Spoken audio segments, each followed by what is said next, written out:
گائیں اس طرح کی ہو کہ وہ کبھی کھیتی میں نہ چلائی گئی ہو، یعنی اس کو کام نہ اس سے لیا گیا ہو۔ بیل کو لوگ لگاتے تھے نا، جو کام آج ٹریکٹر سے لیا جاتا ہے وہ گائے بیل سے لیا جاتا تھا، تو وہ کھیتی باڑی کام نہ اس کو لگایا گیا ہو، ولا تسقل حرث، اور نہ اس سے پانی نکالا گیا ہو، نہ کھیت چلانے ہل چلانے میں لگائی گئی ہو، اور وہ جو کنواں ہوتا تھا جس کے گرد گائیں تو کہا وہ بھی کام اس نے نہ کیا ہو گائے نے۔ مسلمۃ لا شیۃ فیہا، وہ ہر عیب سے پاک ہونی چاہیے۔ قالوا الآن جئت بالحق، اب کہنے لگے اب آپ صحیح بات لے کے آئے، اب سوال ختم ہو گئے نا۔ کہنے لگے اب آپ بات فذبحوہا، انہوں نے ذبح کر دی، وما کادوا یفعلون، پر ایسا کرتے نظر آتے، لگتا نہیں تھا کریں گے ذبح پر ذبح۔ اچھا یہ گائیں پھر ملی کیسے؟ امام خازن کہتے ہیں کہ ایک نیک آدمی تھا، تو اس کا آخری وقت آ گیا، تو اس کے پاس جو کل جمع پونجی تھی وہ ایک بچیا تھی، گائیں کی بچی، بچیا ویڑی، اس کے پاس وہ ایک بچیا تھی صرف۔ تو اس نے اس طرح کیا کہ اس کی گردن پر ایک مہر لگائی، اللہ کے نام پر بطور امانت اس نے اس کو جنگل میں چھوڑا، کہا یا اللہ میرا بیٹا ایک ہی ہے، وہ بھی چھوٹا ہے، اس کی حفاظت کرنا اور میرے بیٹے کو پہنچا دینا۔ بچہ بالغ ہو گیا، اس کی ماں نے کہا بیٹا جو امانتیں رب کے پاس رکھوائی نہ ان میں خیانتیں نہیں ہوا کرتی، جا جنگل میں آواز دے تیری گائے واپس آ جائے گی۔ اس نے جا کے جنگل میں آواز دی کہ وہ جو میرے باپ نے امانت رکھوائی تھی وہ کدھر ہے؟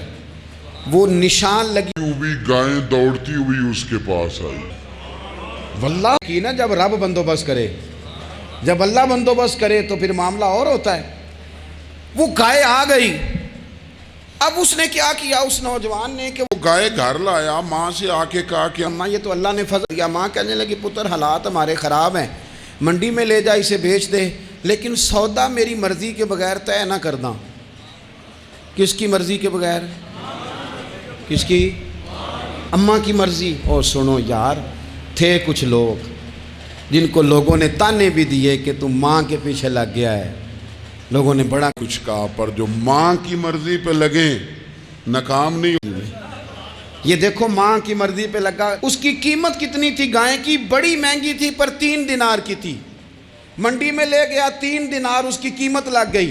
تو ماں نے کہا تھا میری مرضی کے بغیر سودا نہ کرنا۔ اب بچے تو نہیں نا مانتے، اماں کو کیا پتا بزنس کیا ہے، لین دین کیا ہے، پر ماں نے کہا تھا میری مرضی۔ بندہ دے رہا ہے اسے 3 دینار، اس نے کہا جی میں نے طے تب کرنا ہے، ڈن تب کرنا ہے، پہلے اماں سے پوچھنا ہے۔ گھر جا کے اماں سے پوچھا، اماں کہنے لگی دے دے۔ واپس آیا تو اس نے کہا کہ 6 دینار دیتا ہوں پر میری شرط ہے، ماں سے نہیں پوچھنا۔ اس نے کہا تو 12 بھی دے، ڈن تب بھی ہونا ہے جب اماں نے کہنا ہے۔ وہ جب اس طرح کی اس نے گفتگو کی، واپس اپنی والدہ کے پاس گئے، کہنے لگے اماں سمجھ نہیں آتی، 3 دینار کی گائیں بندہ 12 میں خریدنے کو تیار ہے، شرط لگاتا ہے کہ اماں سے نہیں پوچھنا۔ تو والدہ کہنے لگی پتر پہلے اس سے جا کے پوچھ کیا وہ ہے کون؟ یہ کوئی روحانی معاملہ ہے، کوئی غیبی مدد ہے، پوچھ اس سے جا کے پوچھا تو وہ کہنا تو فرشتہ ہوں اللہ کا، تو نے گائیں بیچنی نہیں، اس لیے کہ تیرا باپ بھی نیک ہے، تیری ماں بھی نیک ہے، رب تیرے رزق میں برکت پیدا فرمانا چاہتا ہے۔ ماں باپ نیک ہونا، رزق میں برکت ہو جاتی ہے۔ ماں باپ نیک ہوں، ان کی صالحیت کا اثر پہنچتا ہے بچوں تک۔ رزق حلال کما کے لانے والے ہوں تو گھر میں برکت ہوتی ہے۔ جا کے کہا کہ تیرے ماں باپ نیک تھے، اسے نہ بیچنا گائے کو، تو کیا کریں؟ کہنے لگے بنی اسرائیل والے سوال کر کر کے خود مشکل میں آ گئے۔ اب وہ ایسی گائے جو جوان بھی ہو، یہاں تو ہر غریب آدمی اپنی گائیں یہاں لگا دیتا ہے، کھیتی باڑی میں یہاں لگا دیتا ہے، کنویں میں پانی نکالنے میں، تو یہاں تو ہر ایک کی گائیں، تو ایسی گائیں جس کا رنگ بھی اتنا پیارا ہو، زیادہ بوڑھی زیادہ بچی بھی نہ ہو، اور ابھی تک کھیت میں بھی نہ لگی ہو، وہ سوائے تیرے کہیں نہیں ہے۔ اس نے کہا چل پھر مہربانی کر بتا میں کتنے کو دوں گائیں، اگر وہ آ جائیں تو کتنے کو بیچنی نہیں ہے۔ اسے کہنا کوئی ریٹ تو زیادہ کرنا ہی نہیں، ان سے کہنا گائے کے اندر سے گوشت نکال دیں اور جتنا گوشت ہے اتنے پیسے بھر دیں۔